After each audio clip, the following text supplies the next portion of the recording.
बच्चों, वेद मेरा भेद है, मैं वेदन के माही। जौन वेद से मैं मिलूं, वो वेद जानते नहीं। इसका भावार्थ है कि चारों वेदों में मेरी महिमा बताई गई है, परंतु मेरी प्राप्ति की विधि इन चारों वेदों में नहीं है। वो पांचवा वेद सूक्ष्म वेद है, जिससे मैं प्राप्त होता हूं। वो ज्ञान इन वेदों में नहीं है।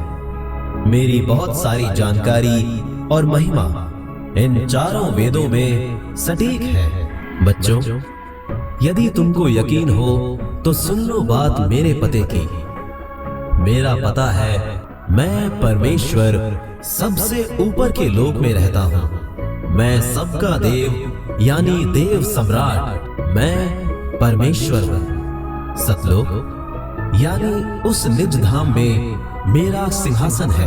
यहाँ मैं राजा के समान सिंहासन पर विराजमान हूँ। बच्चों, मेरे द्वारा ही ये सर्व सृष्टि बनाई गई है।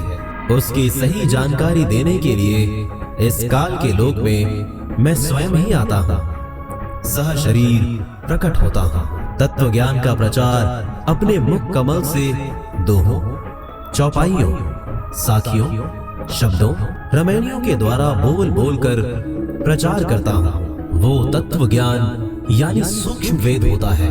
मैं चारों युगों में लीला करता हूँ। शिशु रूप धारण करके आता हूँ, कमल के फूल पर प्रकट होता हूँ, जिस कारण से मैं नारायण भी कहलाता हूँ। जब मैं शिशु रूप धारण करके आता हूँ तो उस समय मेरी परवरिश की लीला कुंवारी गायों से होती है। कुंवारी गाय का दूध पीता हूँ। मैं चारों युगों में ऐसी ही लीला करता हूँ। वैसे भी मैं अनेक स्थानों पर कभी कभी प्रकट हो जाता हूँ, कहीं जिंदा महात्मा के रूप में, कभी किसी संत के रूप में, तो कहीं किसी अन्य वेश में। इस तरह मैं ऐसी लीलाएं करता ही रहता हूँ। बच्चों, मैं चारों युगों में आता हूँ। सतयुग में सत्सुकृत का टेरा, त्रेता नाम मुनिंद्र मेरा।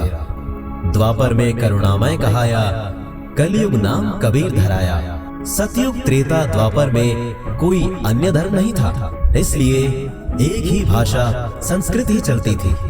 और जब मैं संवत 1455 में ज्येष्ठ शुद्धि पूर्णमासी को सन 1398 में जम्बू द्वीप भारत के पवित्र शहर काशी में लहरताला तालाब में एक शिशु के रूप में प्रकट हुआ,